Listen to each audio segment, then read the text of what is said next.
l'Éternel, car il entend ma voix. Il a penché vers moi son oreille, et je le chanterai toute ma vie.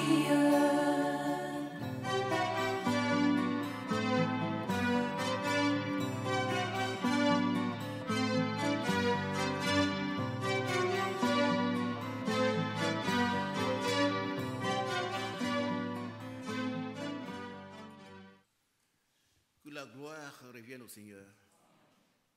Que la gloire revienne au Seigneur. Voilà. C'est le Seigneur. Toute la gloire lui revient. Je voudrais vous saluer dans le nom précieux de notre Seigneur Jésus-Christ. Et salue également les bien-aimés qui sont en ligne. Que Dieu vous bénisse également. Je salue mon frère Jean-Jacques également. Dieu te bénisse. Lève-toi. Oui. Dieu te bénisse. Demain, tu auras l'occasion de t'adresser à l'église. Hein? Dieu te bénisse. Dans sa prière, le frère Akafou a rappelé que nous, le Seigneur est proche. C'est une réalité. Vous savez qu'au temps de l'apôtre Paul, il croyait qu'il ferait partie des vivants qui seraient enlevés. Il a dit que le Seigneur est proche, qu'on devait être sobre, sage et sobre, pour vaquer à la prière. Bien-aimés, nous avons reçu tout le conseil de Dieu. Alléluia. Tout le conseil de Dieu nous a été donné par le messager qui nous a été envoyé et par notre bien-aimé frère, le roi Franck, qui continue cette œuvre. Tout ce qui contribue à notre préparation nous a été déjà donné. Et c'est pour cela que nous refusons toute nouvelle révélation contraire à la parole de Dieu. Et Amen. Tout ce qui est contraire à la parole de Dieu n'est pas une révélation. Elle peut être bonne, mais nous la mettons de côté. Tous les mystères, depuis la Genèse jusqu'à l'Apocalypse, ont été révélés. Je me précise, je ne parle pas des 7 tonnerres. Il y en a qui sont tonnerres, ils disent, oh c'est vrai, le frère a dit que les tonnerres, non, non, non. Les tonnerres ne sont même pas écrits. C'est que un prophète n'a pas écrit, aucun prophète ne peut le révéler. Ce qui est nécessaire pour nous a été révélé déjà. Nous n'attendons plus un nouveau prophète pour nous apporter un autre message. Nous avons reçu tout ce qu'il faut pour notre préparation. Alléluia. Maintenant, qu'est-ce que Dieu nous demande? De l'obéissance. Ce que Dieu veut, c'est que nous soyons obéissants maintenant. Il ne s'agit pas d'avoir reçu tous ces messages et de recevoir chaque fin de semaine, le premier week-end du mois, un enseignement, recevoir la nourriture qui a été emmagasinée pour nous. Ça ne suffit pas. Il faut consommer cette nourriture.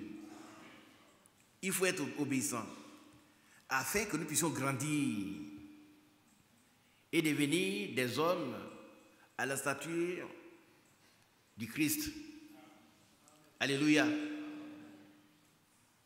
Nous allons lire quelques passages et nous allons prier. Mais retenez que ce qui est important pour nous aujourd'hui, c'est d'être obéissant. Laissons les discussions et les disputes de mots de côté. La Bible dit qu'elles ne servent qu'à la ruine de ceux-mêmes qui les entretiennent.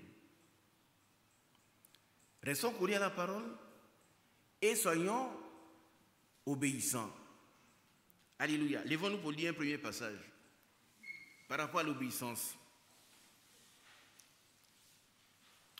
Nous disons Genèse 22,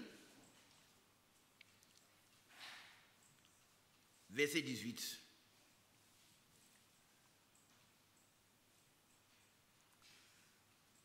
Il s'agit là de l'obéissance de notre père Abraham.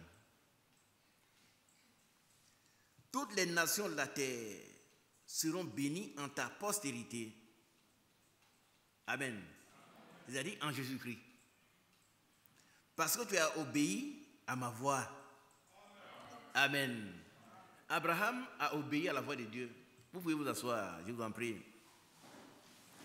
Et nous qui nous disons enfants d'Abraham, fils d'Abraham, devons être obéissants.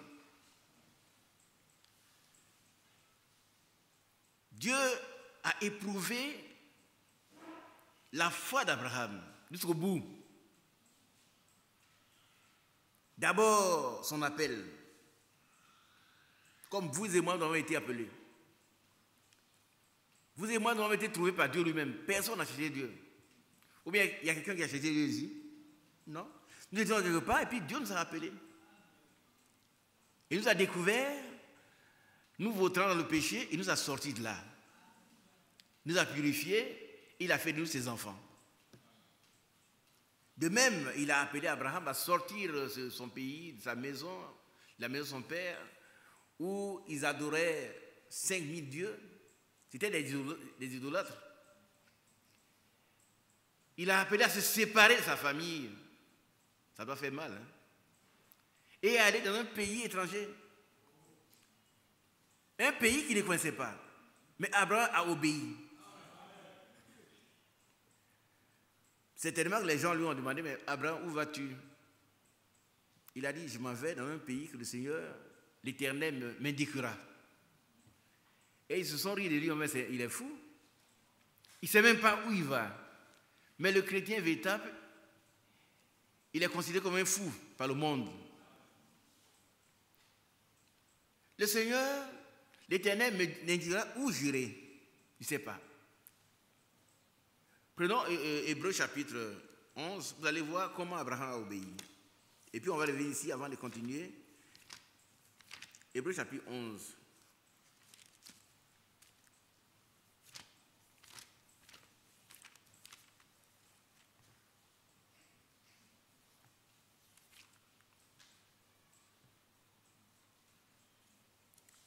Le verset 8.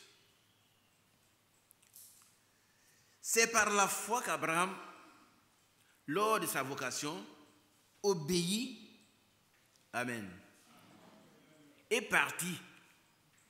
La foi est l'action et obéissance. Il a obéi et puis il est parti. Aujourd'hui, chacun de nous doit obéir. Il doit lui aussi obéir. Nous avons reçu tout le conseil de Dieu, comme je l'ai dit, mais il ne nous reste qu'à obéir, afin que Dieu, par son esprit, ça nous prépare. C'est par la foi qu'Abraham, lors de sa vocation, obéit et partit pour un lieu qu'il devait recevoir en héritage. Et qui partit sans savoir où il allait. Alléluia. Parmi vous qui êtes déjà allé au ciel, qui est allé et qui est revenu? Personne. Nous aussi, nous ne savons pas où nous allons. Mais nous sommes sûrs que le Seigneur nous a promis. Il nous a promis dans Jean chapitre 14, il va nous préparer une place. Et quand il aura fini, il viendra nous chercher. Et c'est ça l'espérance. Nous croyons fermement à ce que le Seigneur a dit. Nous devons obéir. Amen. Abraham obéit et partit. Il a fait deux choses. Il a obéi. Il s'est soumis à ce que Dieu a dit. Et il a agi. L'obéissance, elle est active. Est-ce que vous comprenez? Vous ne pouvez pas dire que j'obéis quand vous restez dans votre état, vous restez dans vos pensées, vous restez dans vos situations, vous restez dans vos positions, vous avez le même comportement, vous n'êtes pas obéissant. Obéir signifie accepter la parole de Dieu, se soumettre à la parole de Dieu et faire ce que Dieu demande. Parce que la parole de Dieu est un ordre. Voilà quelqu'un, un vieux, il avait 75 ans. Abraham, quand il partait, il était plus âgé que moi. C'était mon aîné de quelques années. Il a obéi, puis il est parti, il ne sait pas où il va. Il n'a pas raisonné. On ne raisonne pas avec Dieu. On accepte la parole de Dieu, on s'y soumet. Et on fait ce que Dieu dit. Tu as bien compris. Dieu te demande quelque chose, hein? Toi, ma soeur. Peut-être tu viens un moment, tu es confronté à une difficulté parce que Dieu te demande de lui obéir, tu résistes. Oh frère, ça c'est trop difficile. Non, rien n'est trop difficile. Hein? Tout est possible avec Dieu. Avec Dieu, nous ferons des exploits. Il suffit d'accepter et être déterminé à obéir. Dieu, par son Esprit Saint, te rendra obéissante. Tu rendras obéissant. Nous rendrons obéissants. Alléluia. Abraham ne savait même pas où il devait aller. Mais il a obéi et il est parti. Dieu vous bénisse. Amen. Alléluia. Vous savez que l'obéissance vaut mieux que les sacrifices. Qui le sait? C'est un sacrifice pour vous d'être venu ici. Vous auriez pu aller à Suandé ou quelque part en week-end. Vous allez voir ceux qui ne connaissent pas le Seigneur, ils sont là-bas en train de se voter dans le péché.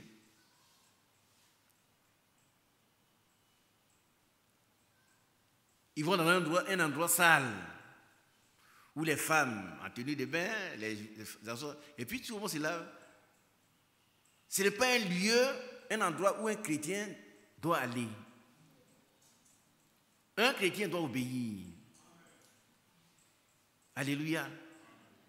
Et le psalmiste a dit, je suis heureux. Comme il dit, où? Allons à la maison de l'Éternel. C'est ici que nous devons être. Mais ça ne suffit pas d'être ici. Il faut encore obéir à la voix de Dieu, ce que Dieu nous enseigne. Il a dit dans Ésaïe 48, je t'instruis pour ton bien. Je t'instruis à ton profit. Mais si seulement tu étais attentif, si seulement tu obéissais, tu serais heureux. Qui veut être heureux? Donc il faut obéir. Vous ne pouvez pas être heureuse si vous n'obéissez pas. Ainsi parle l'Éternel, ton Rédempteur. Dans d'autres traductions, il est écrit ton Libérateur. Le Saint d'Israël, moi, l'Éternel, ton Dieu, je t'instruis pour ton bien.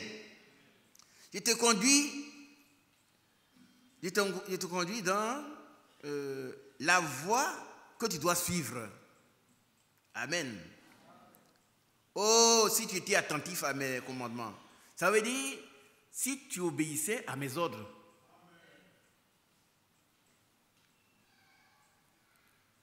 Nous comprenons? Quand Dieu parle, il donne des ordres. Et nous devons nous soumettre aux ordres de Dieu. Nous n'avons pas à raisonner. Nous devons accepter la parole de Dieu et nous y soumettre. La conséquence, ton bien-être serait comme un fleuve. Et ton bonheur comme les flots de la mer. Si tu obéis, Abraham a obéi, il a été béni. Et c'était un vieux 75 ans. Il a vécu encore combien d'années?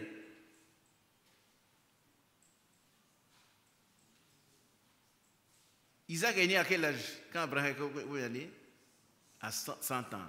Mais je crois qu'il a vécu encore 75 ans. On peut vérifier.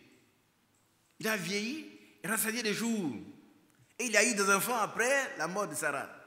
Dieu l'a béni.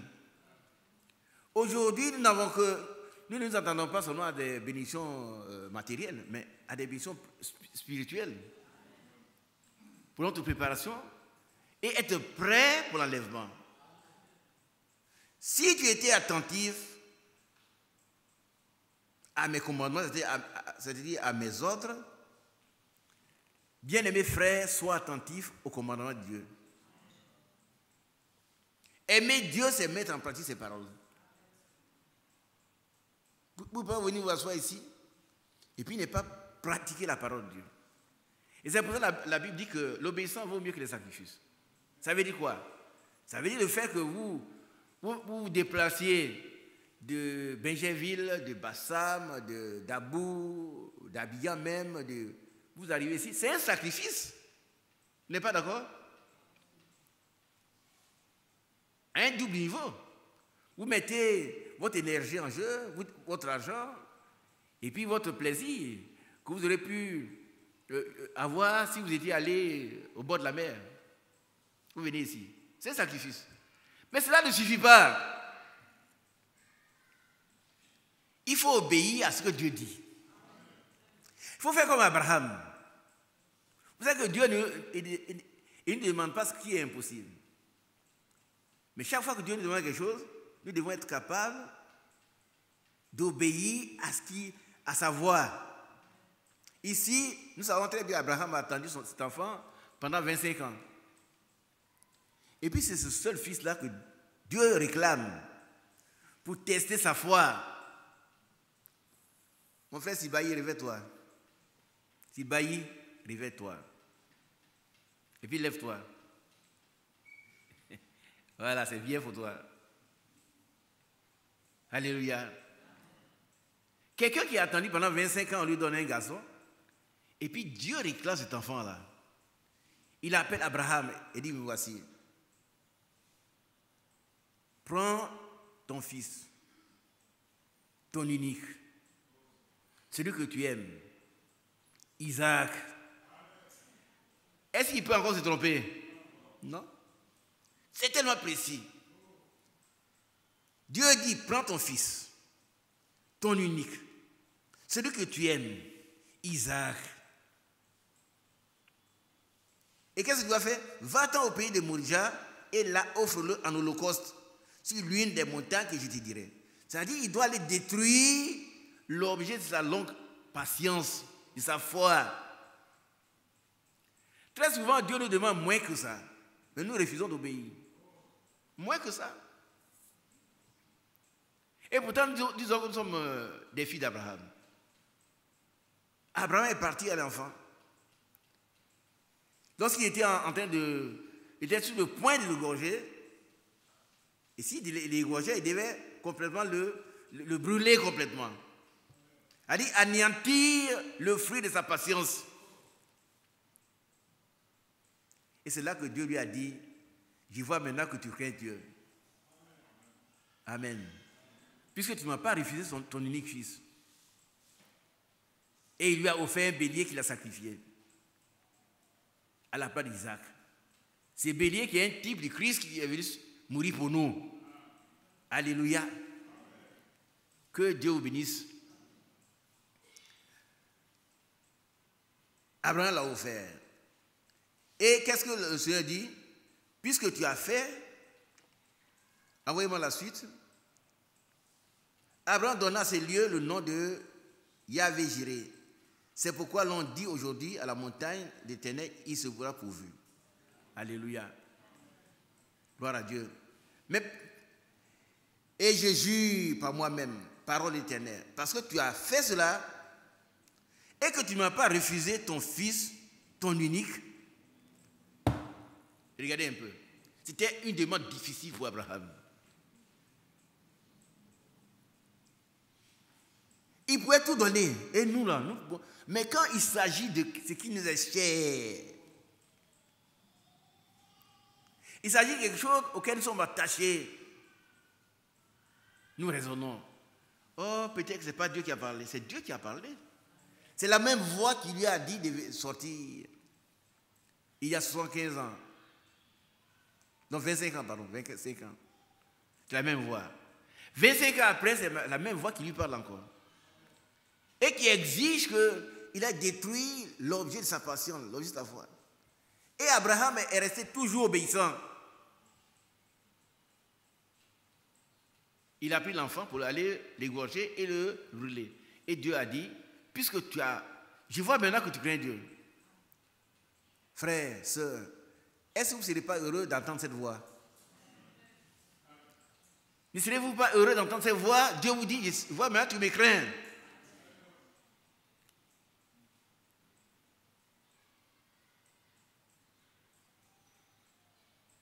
Que Dieu puisse te dire, mon fils, ma fille, je vois que tu me crains.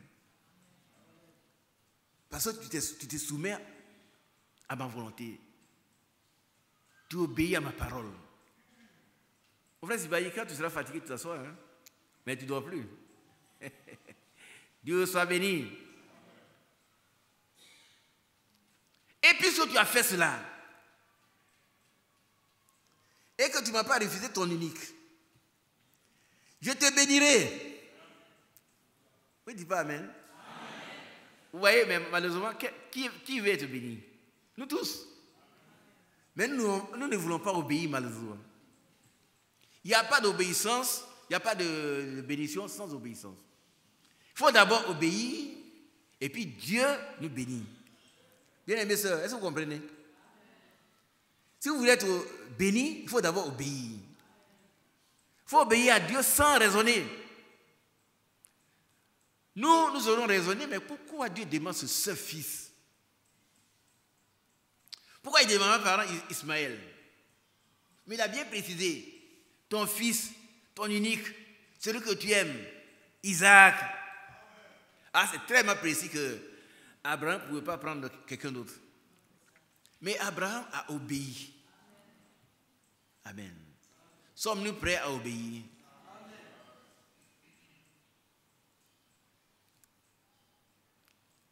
Est-ce que nous sommes prêts à obéir?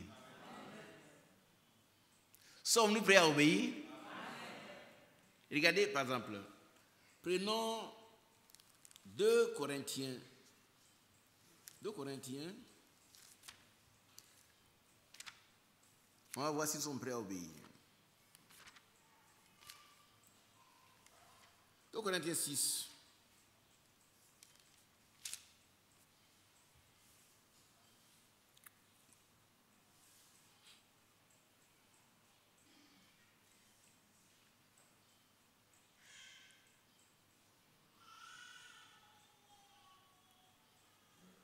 À partir du verset 14. Joseph, tu veux lire ça, s'il te plaît? Donnez un micro, frère. Viens prendre. Voilà le message que nous avons reçu. Hein. Le message de l'heure que nous avons reçu. Voilà l'exigence. Nous disons que nous sommes prêts à obéir comme Abraham a obéi. Mais voilà le message. Ne vous mettez pas avec les infidèles sous un joug étranger. Est-ce que nous ne le faisons pas? Est-ce que on ne nous voit pas avec les infidèles? Est-ce que nous ne le faisons pas comme eux, malheureusement, tout en venant ici? C'est grave, frère. C'est le message de l'heure. Hein? On pense à Abraham, pour lui c'était facile. Non, c'est pas facile. Mais nous avons aussi des ordres de Dieu auxquels nous devons obéir. Continuons. Car quel rapport y a-t-il entre la justice et l'iniquité? Donne-moi le rapport. Il n'y en a pas. Il n'y en a pas. Tu ne peux pas être considéré comme injuste. Celui qui a été justifié par le Seigneur, qui a le message de l'heure, et puis tu vis encore dans l'iniquité. On continue de voir des frères dans la fornication, dans le mensonge, dans l'escroquerie. Mais où se trouve la justice? Où se trouve cette justice-là? Où?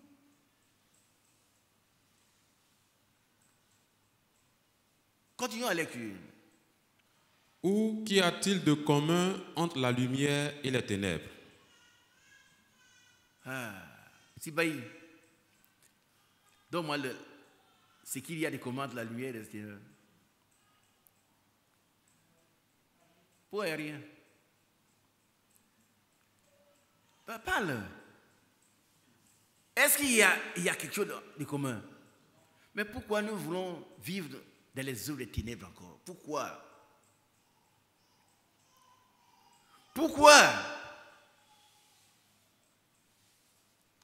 Ou bien nous choisissons, comme sur le mont Carmel. Si l'Éternel est Dieu, qu'est-ce que nous faisons? Nous adorons. Si Baal est Dieu, nous adorons Baal. Mais on ne fait pas les deux à la fois.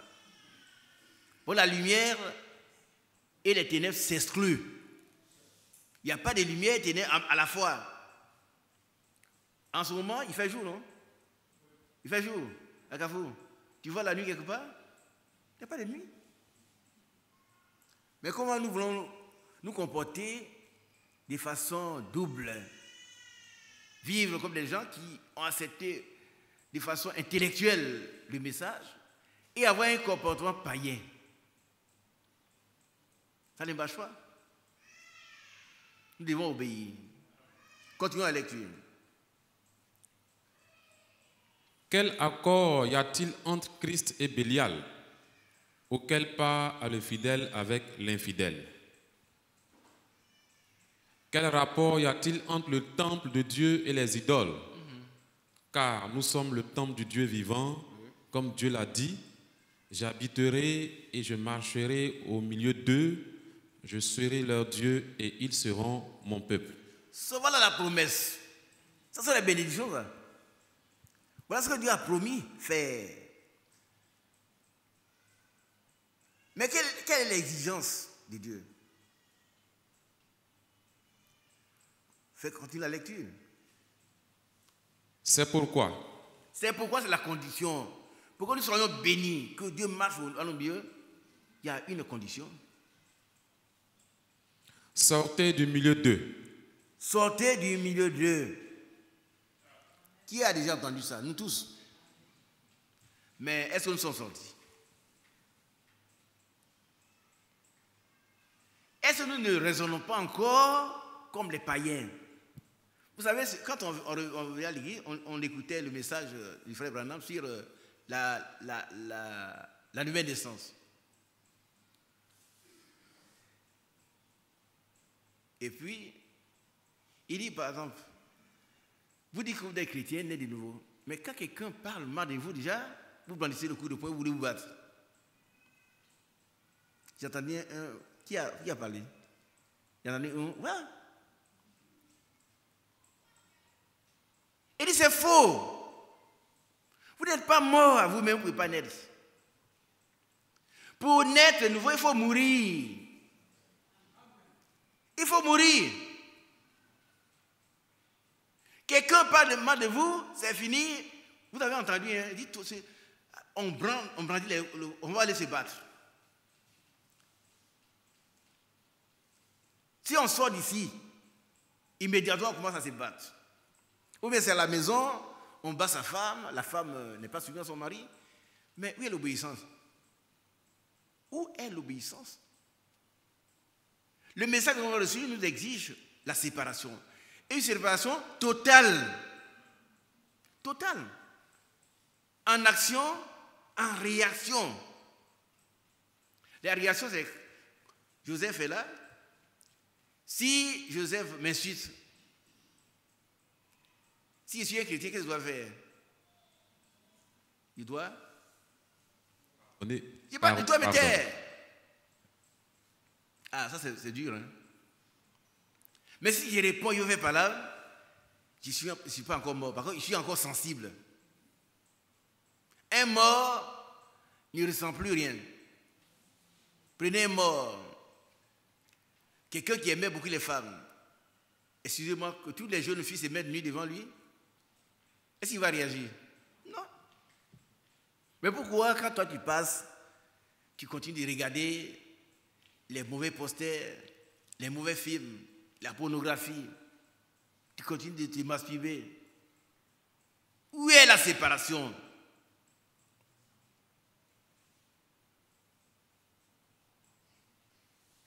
Si nous voulons que le Seigneur soit notre Dieu et qu'il marche parmi nous, qu'est-ce qu'il exige?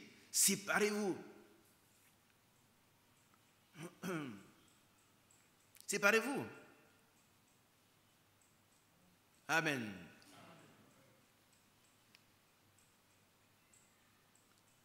Mon frère qui est sur la même ligne que... oui, c'est toi, en carreau là. Toi aussi tu dors. Oui. Lève-toi, tu dors. Il faut que tu sois séparé, mon bien-aimé. C'est ça le message. Il faut obéir à ce que la parole dit. Le message que nous avons reçu, exige la séparation. Ce n'est pas la confusion. Ce n'est pas la confusion. Hein? On ne confond pas message de l'heure et puis religion. Et qu'on a bien compris. On vient, mais on ne change pas. On dit, séparez-vous. Il faut obéir, c'est un ordre. Dieu a exigé qu'Abraham tue son seul fils. Abraham a obéi. Et toi? Sépare-toi. Séparons-nous. C'est pourquoi sortez du milieu d'eux, il faut d'abord sortir. Mais on nous voit encore avec les païens, on vit comme eux, on trompe encore, on court après les femmes, les garçons. Il y a quelques années, il y a une sœur, malheureusement elle est décédée. Il ne sait pas si elle est demeurée dans la foi. Elle est venue voir de l'autre côté, elle a dit, frère, je suis tombé avec un païen. Elle dit, tu dis quoi? La païenne, c'est toi. Toi qui es la païenne. Une sœur, quand un païen te voit, il doit te respecter. Rien qu'à te voir. Ton comportement, ta manière de t'habiller, ta manière de parler, ça doit impliquer le respect. Il n'a même pas le courage de venir te demander, bon, je vais coucher avec toi. Tu tombes avec un païen. C'est que tu n'as jamais été debout. Le message de l'heure exige une séparation totale. Et ils devront obéir, comme Abraham a obéi. Et séparez-vous, dit le Seigneur. Ce n'est pas Paul qui parle, c'est le Seigneur qui le dit. Ce n'est pas moi. Lis, frère. C'est pourquoi sortez du milieu d'eux. Non, c'est pourquoi d'abord. Ah oui, sortez du milieu d'eux. On sort d'abord, et puis qu'est-ce qu'on fait? Et séparez-vous, dit le Seigneur. Donc il y a plusieurs actions. Il y a trois impératifs là. Trois ordres. Premier ordre, c'est quoi? Sortez. Amen. Est-ce que vous êtes sortis?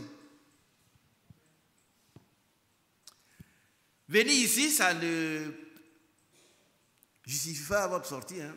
Il faut que votre vie change. Que vous soyez une nouvelle création et que vous deveniez un véritable chrétien né de nouveau. Et que vous ne viviez plus comme vous viviez avant.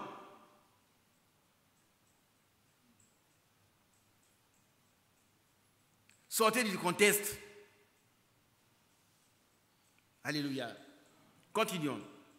Donc sortez, séparez-vous. Et puis l'autre vers, c'est quoi? Ne touchez pas. Ne touchez pas. Amen. Bien-aimé frère, si tu as compris, dis Amen. Le message que le Seigneur a donné au frère Branham, c'est ça. C'est pas la masse des brochures. Un frère m'a dit il y a quelques années, il y a au moins combien d'années, il dit, frère, j'ai lu toutes les brochures, il dit, très bien, tu es un bon lecteur. Mais qu'est-ce que ça t'a apporté? Tu peux lire toutes les brochures, si tu ne t'es pas séparé, tu n'es pas sorti du milieu des païens, tu n'as rien lu. Voilà, la parole de Dieu a un pouvoir de transformation, un pouvoir de séparation. Dieu exige la séparation. On dit Amen. Quand Dieu a créé le monde, qu'est-ce qu'il a fait? Il a séparé les eaux. Les eaux? Qu'est-ce qu'il a fait? Vous ne connaissez pas ça? Bon, prenons Genèse. Vous savez pas, Dieu, il ne veut pas la confusion, il n'aime pas le mélange. Le message, ce n'est pas un mélange. Un mélange de religion, un mélange. Non. Prenons Genèse, vous allez voir ce que Dieu a fait. Et c'est ce qu'il continue de faire. Dieu a vu que la lumière était bonne. Genèse 1, 4. Et Dieu sépara la lumière d'avec les ténèbres. Alléluia. Voilà ce que Dieu fait. Dieu exige une séparation totale.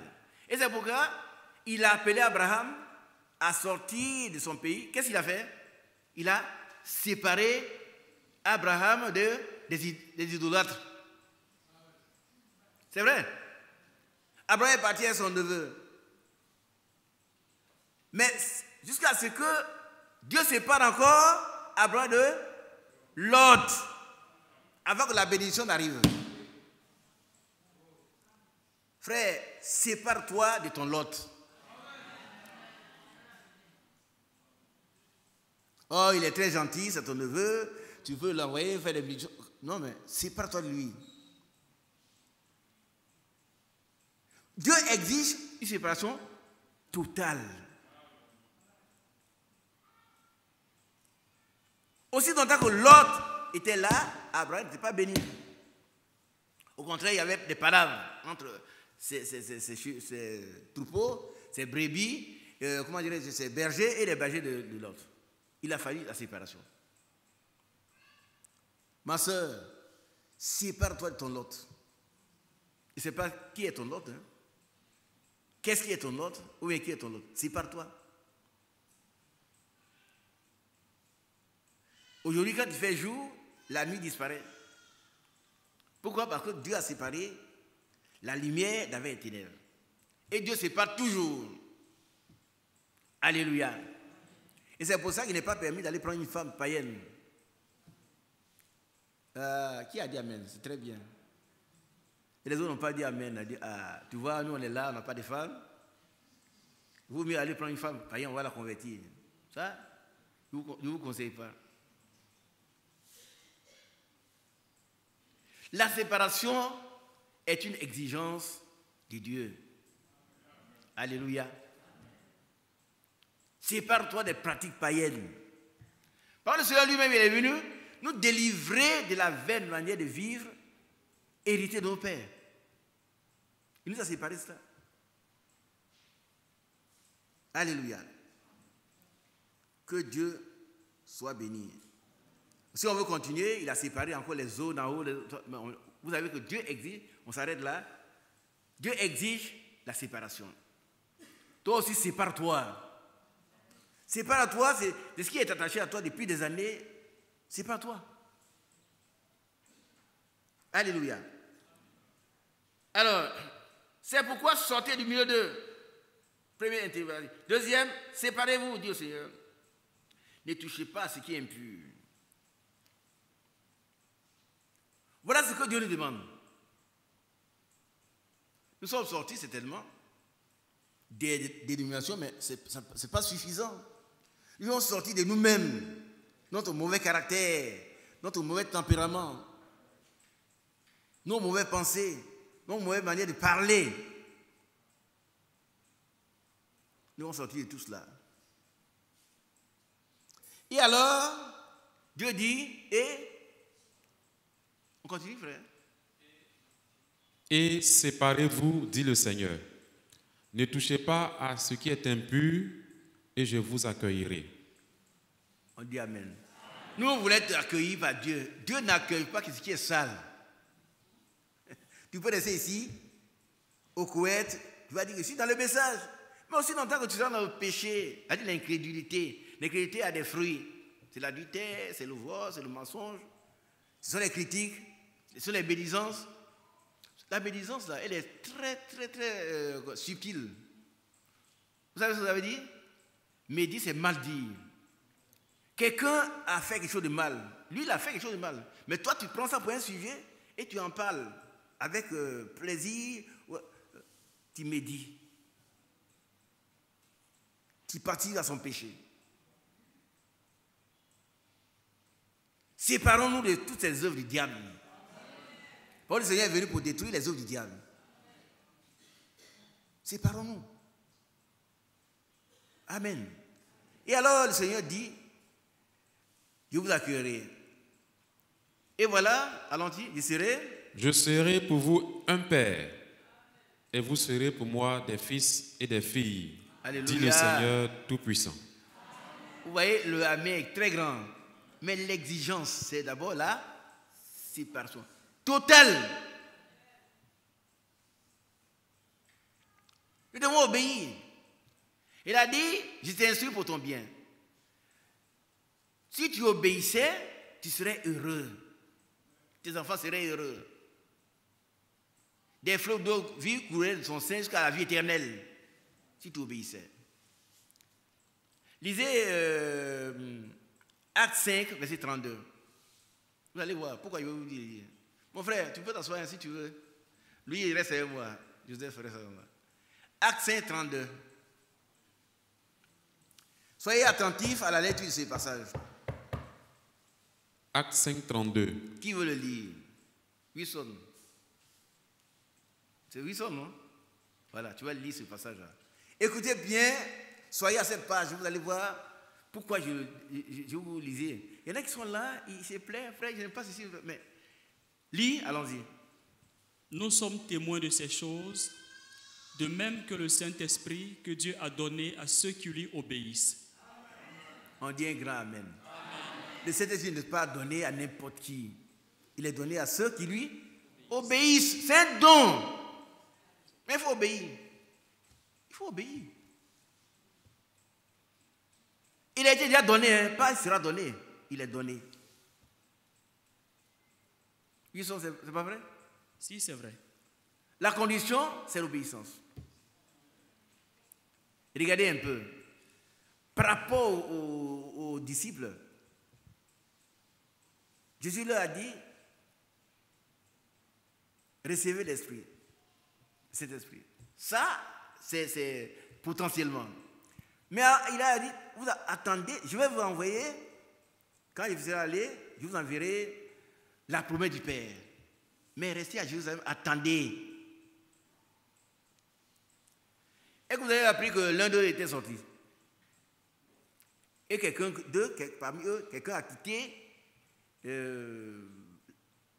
cette grande réunion d'attente. Acte 1, 14. On va voir. C'est quoi ça?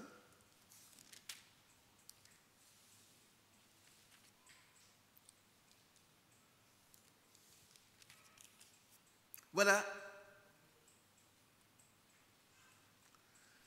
On va lire à partir du verset 1er d'abord. Acte 1. À partir du verset 1er, vous allez voir pourquoi je veux qu'on lise. C'est important. Si vous voulez être béni, qu'est-ce qu'il faut faire? Il faut obéir absolument. Ne choisissez pas. Il ne faut pas choisir les paroles auxquelles vous voulez obéir. Ça, là, frère, il faut obéir à ça. Non. Il faut obéir à toute la parole de Dieu. Si vous voulez être béni. Mais si vous ne voulez pas être béni, laissez tomber la parole de Dieu. Il n'y a pas de bénédiction sans obéissance. Retenez-le. Hein. Allons-y. Théophile, ouais. J'ai parlé dans mon premier livre de tout ce que Jésus a commencé de faire et d'enseigner dès le commencement. Voilà. Continuons. Jusqu'au jour où il fut enlevé au ciel après avoir donné ses Après avoir donné quoi? Ses ordres. Ses ordres. Amen. Quand le maître donne des ordres, qu'est-ce qu'on fait? On obéit à ses ordres. Aujourd'hui, les mêmes ordres, on les a reçus. Et le ministère de l'apôtre Paul, c'est d'amener les païens à l'obéissance de la foi. C'est-à-dire nous. Pas seulement la foi, mais nous devons ajouter à notre foi l'obéissance. C'est cette foi-là qui triomphe du monde. Abraham obéit et est parti. Et Abraham a triomphé. Il est devenu le père. Et en lui, toutes les nations ont été bénies. Amen. Après avoir donné ses ordres. Continuons. Par le Saint-Esprit aux apôtres qu'il avait choisis. Amen. Alors, le verset 8. Voilà un ordre là-bas. Verset 8. Mais vous recevrez une puissance, le Saint-Esprit survenant sur vous, et vous serez mes témoins à Jérusalem, dans toute la Judée, dans la Samarie et jusqu'aux extrémités de la terre. Alléluia. Alors, ça, c'est la promesse. Mais pour la promesse s'accomplisse, il faut que les disciples obéissent.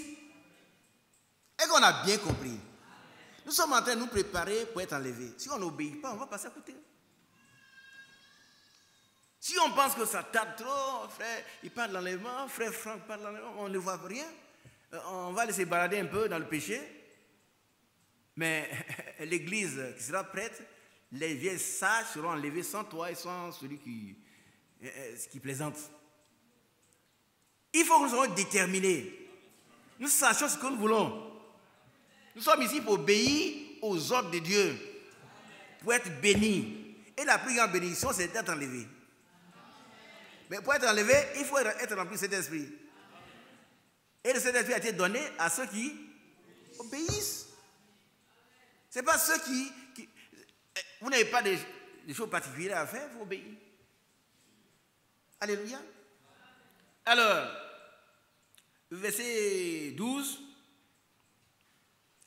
Alors ils retournèrent à Jérusalem, de la montagne appelée des Oliviers, qui est près de Jérusalem, à la distance d'un chemin de sabbat. Continuons, frère. Quand ils furent arrivés, ils montèrent dans la chambre haute, où ils se tenaient d'ordinaire. C'étaient Pierre, Jean, Jacques, André, Philippe, Thomas, Barthélemy, Matthieu, Jacques, fils d'Alphée, Simon le Zélote et Jude, fils de Jacques. Et qu'est-ce qu'ils faisaient là-bas? Tous d'un commun accord persévéraient dans la prière. Persévéraient dans la prière. Amen. Il était d'accord. Pierre n'a pas pris son filet et dit on va aller le pêcher un peu, non. Le Seigneur a promis de leur envoyer le Saint-Esprit qui est la promesse du Père.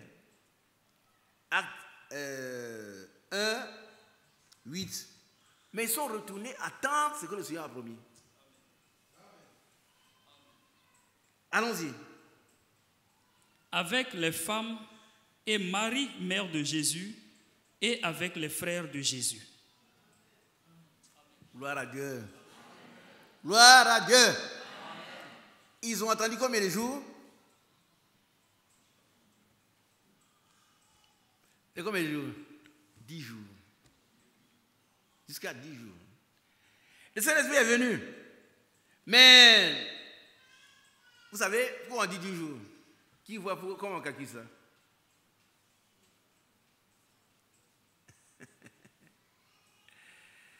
Vous ne voyez pas. Vous n'avez pas voir écrit 10 jours. Hein? Non. C'est un calcul. Le Seigneur, quand il est sorti, il est resté 40 jours avec eux. Qui est d'accord avec ça? Bon. Et puis, eux, ils sont venus attendre. Et puis, c'est jusqu'au jour de la Pentecôte. La Pentecôte, c'est combien de jours? 50 jours. Qui a bien compris? Voilà. Mais s'ils avaient dit, oh, on a trop attendu, recevons-le par la foi. Pierre, on s'en va. Oh, on a reçu cette vie. Et ils sont restés là. Amen. Nous devons rester dans l'obéissance parce que quelque chose se passe pour nous. Et que notre vie change. Et qu'on se comprend. Ne jouons pas avec ça. Ne pensons pas qu'on est le message à suivre. Non. Nous devons nous aussi recevoir la promesse du Père. Mais il faut que nous soyons obéissants jusqu'à ce que quelque chose ne se passe dans notre vie. Que nous puissions avoir un témoignage. Ah oui, oui. Quand ça se passe, on le sait. Amen. Que Dieu vous bénisse. Alors ils sont restés là.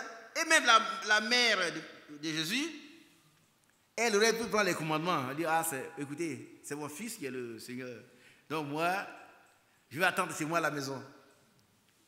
Non, elle est allée persévérer dans la prière avec les autres. Jusqu'à 10 jours. Alléluia. Et alors, on va voir ce qui s'est passé. Chapitre 2. Le jour de la Pentecôte. Le jour de la Pentecôte. Amen. Vous avez entendu 10 jours. Il les a quittés après 40 jours. Gloire à Dieu. Mais ils n'étaient pas découragés. Ils disent non, on va partir. Non. Ils sont attendus jusqu'à la Pentecôte. Voilà. Continuons. Ils étaient tous ensemble dans le même lieu. Frère, où vois-tu l'obéissance là? Ils étaient tous. Ils étaient tous ensemble dans le même lieu. Mais quel est l'indice d'obéissance dedans? Quel indice d'obéissance on peut détecter dans? Ils étaient tous ensemble dans le même lieu. Si, il y a l'obéissance dedans. Wilson, vas-y, c'est toi qui commente. C'est qu'ils étaient dans le lieu où il fallait attendre. Oui. Et ils étaient tous ensemble. Il n'y avait personne qui était absent. Oui. Et pourquoi? Parce qu'ils ont obéi. Oui, mais ils ont obéi, chacun voulait recevoir quoi? Chacun voulait recevoir la promesse, le Saint-Esprit. Amen. Wilson ne pouvait pas recevoir à ma place. Hein. Il ne pouvait pas dire, mon fils Wilson, moi je suis vieux, je vais aller me reposer un peu. Et quand ça va venir, tu prends ma portion. Ça, c'est pas comme ça. Il faut que tu reçois la chose toi-même. Mais la vieille Marie, parce que Marie était plus âgée que beaucoup d'entre eux. Oui? Et son fils qui est Jésus. Jésus a eu 30 ans avant de commencer son mystère. Il a travaillé quoi? 33 ans, non, 33 ans. Mais donc Marie devait avoir à peu près, il faut ajouter peut-être 15 ou 16 ans, je ne sais pas combien d'années. Elle était jeune. Est-ce qu'on se comprend? Mais elle n'a pas voulu aller, et le vieux Pierre aussi. Ils sont restés là. Par contre, on a dit que le Seigneur a donné des ordres. Il faudrait obéir à ces ordres-là. Si tu veux être béni, frère, il n'y a pas deux choses à faire. Il y a une seule chose à faire. C'est laquelle? L'obéissance.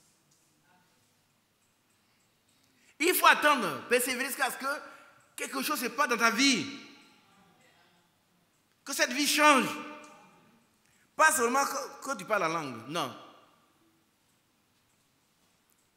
On peut parler en langue et n'avoir jamais reçu le Saint-Esprit.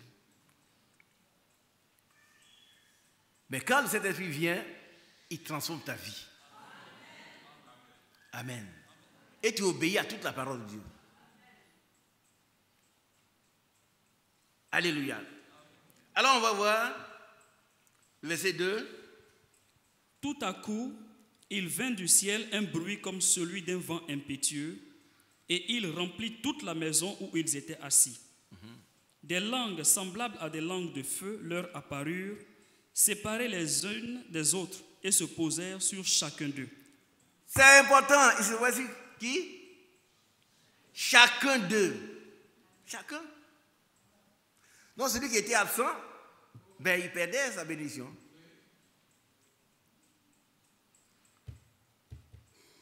Gloire à Dieu. Parce que Dieu vient avec sa rétribution pour... La Bible dit que vous recevrez votre propre récompense, votre propre travail. Chacun était là. Et le Saint-Esprit est venu sur la forme de langue de feu, se posant sur chacun d'eux individuellement. Ce n'est pas un problème de groupe. Hein. On peut être ici, et puis certains seront remplis, d'autres vont rester en train de faire encore des histoires, en train de se battre. Amen. Mon frère Sylvain est vraiment fatigué. Je regarde l'autre aussi, les deux dormaient. La Bible ne dit pas que quand ils étaient rassemblés dans la chambre haute, ils dormaient. Sylvain, est-ce que tu lis? Hein? Ils ne dormaient pas. Hein? Qu'est-ce qu'ils faisaient? Ils persévéraient dans la prière. La persévérance, c'est quoi? C'est un effort constant, soutenu, sans relâche. Amen. Si tu veux être béni, tu dois persévérer. Alors tu as un objectif. Tu veux recevoir la promesse du Père. Pour la recevoir, il faut persévérer dans l'obéissance. Alléluia. Verset 4. Et ils furent tous remplis du Saint-Esprit et se mirent à parler en d'autres langues selon que l'Esprit leur donnait de s'exprimer. Alléluia. Gloire à Dieu. Maintenant, ils pourront être les témoins. Tu as bien compris? Avant, il ne pourrait pas. Hein? Non, pas. Avant, il ne pouvait même pas délivrer un petit lunatique. Mais aujourd'hui, là, après le fusion saisie, ils peuvent être des témoins. Amen. Et disons, allons dans Matthieu 28. Et puis on va lire Éphésiens 4, une petite portion, et puis on va arrêter. Est-ce que le frère David est là? Ok, tu viendras tout à l'heure. Matthieu chapitre 28.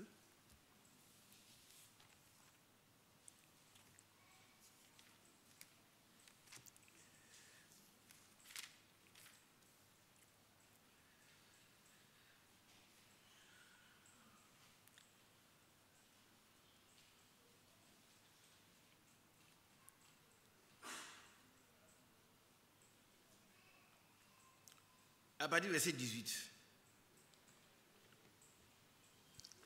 Jésus s'étant approché, leur parla ainsi. Tout pouvoir m'a été donné dans le ciel et sur la terre. On dit Amen. On dit Amen encore. Amen. On dit Amen encore. Amen. Vous voyez que vous ne comprenez pas peut-être ce que ça veut dire. Mais où est le pouvoir des sorciers? Tout pouvoir. Et c'est pour ça qu'il a dit dans Jean chapitre 10, vous avez le pouvoir de marcher sur les scorpions, sur les serpents et sur toute la puissance de l'ennemi, et rien ne pourra vous nuire. Mais il faut avoir attendu dans la chambre haute d'abord. Est-ce qu'on comprend bien? Il faut avoir été visité d'abord, avoir reçu le Saint-Esprit. Tout pouvoir m'a été donné dans le ciel et sur la terre. Amen.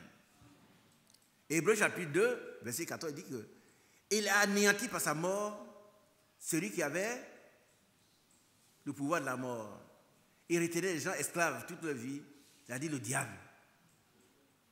Amen. Ainsi donc, puisque les enfants participent au sang et à la chair, il y a également participé lui-même, afin que par la mort, il rende impuissant celui qui avait la puissance de la mort, c'est-à-dire le diable. Le diable a été rendu impuissant. Mais pourquoi tu le crains? Par contre, tu n'es pas obéissant. Si tu es obéissant, tu serais rempli de Saint-Esprit, tu ne craindras pas. C'est le diable qui va te craindre. C'est lui qui va te craindre. Par contre, la Bible dit résistez au diable et il fuira loin de vous. Mais ce n'est pas dans la chair que tu dois le faire. Hein? Dans la foi, avec la puissance de cet esprit. Amen. Le diable doit fuir. Il doit fuir, mes bien-aimés. Amen. C'est une réalité, hein? Le diable doit fuir. Mais nous devons résister jusqu'à ce que le diable fuit. Et loin. Loin. Dieu soit béni. Maintenant qu'il est ressuscité, voilà, il a reçu tout pouvoir dans le ciel et sur la terre. Et ce pouvoir, écoutez, toute la puissance, tout ce que Dieu était, il a versé en Christ. Amen. Mais ce que Christ était, qu'est-ce qu'il a fait? Il a aussi déversé dans l'église. Mais en ceux qui obéissent, si tu obéis, tu feras plus de miracles que le Seigneur en a fait. Mais si tu désobéis, alors tu seras infertile, tu seras stérile. Alléluia. Continuons, mon frère. Allez, faites de toutes les nations des disciples, les baptisant au nom du Père, du Fils et du Saint-Esprit, et enseignez-leur à observer tout ce que je vous ai prescrit. Et voici, je suis avec vous tous les jours jusqu'à la fin du monde. Enseignez-leur à... Ça veut dire quoi? Observer veut dire quoi? Qu'on veut dire observer? Obéir. Et c'est le travail que les ministres des évangiles font. C'est ce que le frère Franck fait. Ils nous enseignent à obéir. Sœur, vous comprenez un peu? Quand on parle de votre soumission, on ne vous insulte pas. Hein? On vous rappelle vos devoirs. La femme doit être soumise à son mari en toutes choses. Ça, c'est un devoir pour vous. Et notre devoir de prédicateur, c'est de vous rappeler votre devoir. L'homme doit aimer son épouse, c'est aussi un devoir. Il doit. Il ne choisit pas d'aimer celle qui est bonne et respectueuse. Son épouse, il doit l'aimer comme sa propre chair. C'est un impératif. Il doit obéir. Alléluia. Et alors le Seigneur dit, enseignez-leur à observer tout ce que je vous ai prescrit. L'enseignement, quand on enseigne, le résultat c'est l'instruction. On instruit les autres. Et le Seigneur nous instruit pour notre bien. Ce que nous devons faire, c'est d'obéir. Pour que nous soyons heureux ici et heureux là-bas. Alléluia. Pour que nous soyons prêts pour l'enlèvement. Que Dieu vous bénisse. Le dernier verset, et puis je vais laisser le frère nous faire prier. C'est dans Éphésiens chapitre 4. Et puis le frère vient prier. Faire prier.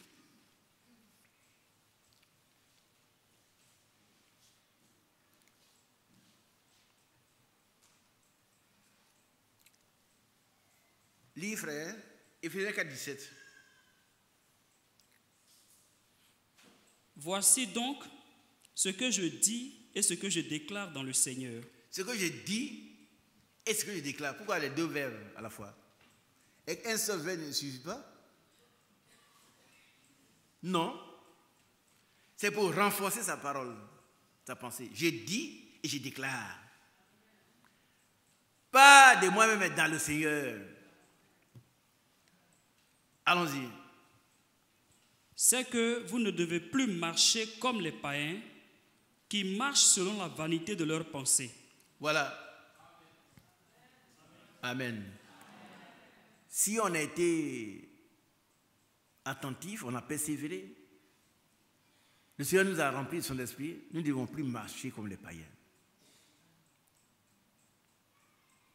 On ne doit pas avoir des compromis dans notre vie. Frère, c'est parce que je suis allé, il y avait des gens, je ne pouvais pas, j'étais le chef du village, je ne pouvais pas refuser de voir. Non.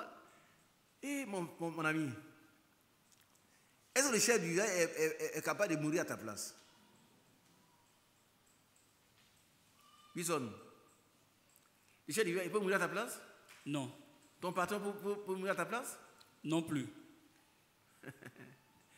Personne ne peut mourir à ta place. Tu n'as qu'une seule vie. Et cette vie dépend de Dieu. Celui qui a le Fils, il a la vie. Il est passé de la mort à la vie. Mais c'est quelqu'un qui est rendu obéissant par le Saint-Esprit. Alléluia. On va lire jusqu'au verset 19 et puis on arrête. Ils ont l'intelligence obscurcie. Ils sont étrangers à la vie de Dieu à cause de l'ignorance qui est en eux. Ils n'ont pas appris à connaître Jésus. Ils n'ont pas appris à obéir à la parole de Dieu. Ce sont des ignorants. Vous voyez les gens qui sont dans les villages, même dans la vie ici, ils sont francs-maçons, rosicruciens, illuminati. Ils pensent que ça, c'est là. Ce n'est rien de tout. Dites Amen, vous avez peur. Ce n'est rien du tout, hein. Ce n'est rien du tout par rapport. Le Seigneur a dit tout pouvoir m'a été donné dans le ciel et sur la terre. Vous voyez les francs-maçons, quel pouvoir ils ont? Ils ont le pouvoir dans l'antique Égypte, le serpent. Mais savez-vous que le serpent de Moïse, qu'est-ce qu'il a fait? Il a avalé tous les serpents de l'Égypte. C'est-à-dire qu'il a avalé leur puissance. Donc moi, on n'a pas peur d'un Rosicrucien, c'est l'antique Égypte. Vous allez voir dans les pays européens, les frères qui viennent de là-bas, ils savent qu'il y a des obélisques dans la plupart des villes, des grandes villes européennes. Je suis allé à Washington, j'ai vu ça. Partout, hein. Ils adorent le diable. Mais nous savons que nous sommes de Dieu. Amen. Nous savons aussi que le monde entier est sous la puissance du malin. Le monde entier est conduit par le diable. Nous sommes de Dieu, ça veut dire quoi? Ça veut dire que nous appartenons à Dieu, nous sommes une partie de Dieu, nous sommes nés de Dieu, nous sommes l'esprit de Dieu. Alléluia. Il faut l'affirmer pour ne pas trembler devant un mystique. Non. Dieu est plus grand que tous ceux qui sont ailleurs. La Bible dit que celui qui est en vous est plus grand que celui qui est dans le monde. Pourquoi avoir peur? Pourquoi avoir peur? Mais la seule chose que Dieu nous demande, c'est quoi? Il faut obéir. C'est tout. Alléluia. Les autres, ils sont ignorants. Ignorants. Et c'est pourquoi la Bible dit qu'ils coupent un morceau de bois, ils prennent une partie, ils font le feu. Et puis avec l'autre morceau, qu'est-ce qu'ils font?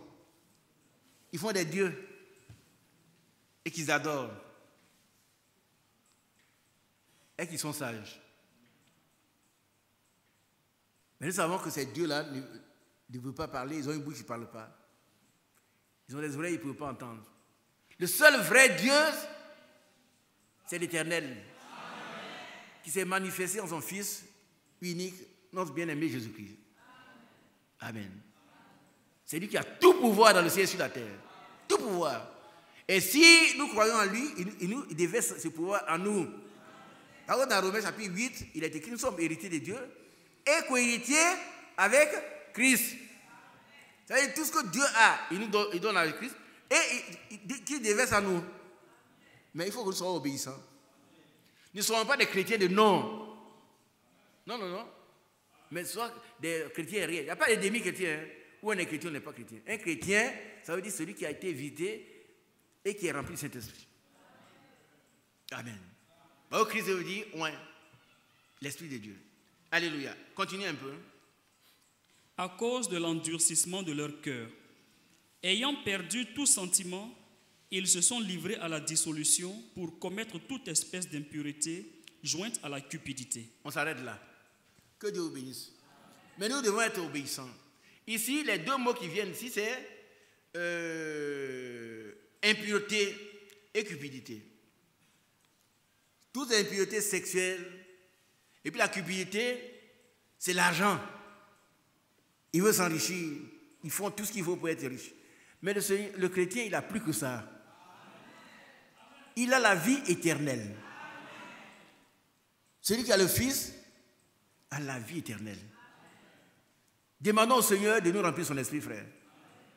Il a dit que ce n'est ni par la force, ni par la puissance, mais c'est par mon esprit. Tout à l'heure, demandons que le Seigneur remplisse chacun de son esprit, afin qu'il nous rende obéissants, que nous soyons toujours vainqueurs.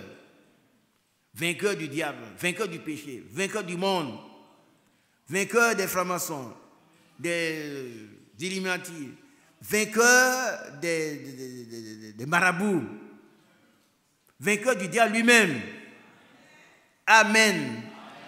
Alors tu as peur, et alors qu'on a peur de répondre, ils ont fait non, il ne faut pas avoir peur. C'est le diable qui sujet ces peurs-là. Nous sommes vainqueurs. Nous sommes plus que vainqueurs. Que Dieu vous bénisse. On va se tenir debout. On va lui dire merci.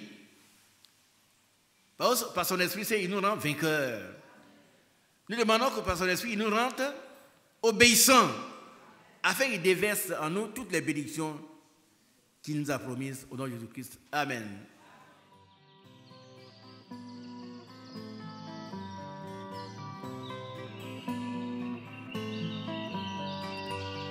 J'aime l'Éternel, car il entend ma voix. Il a penché vers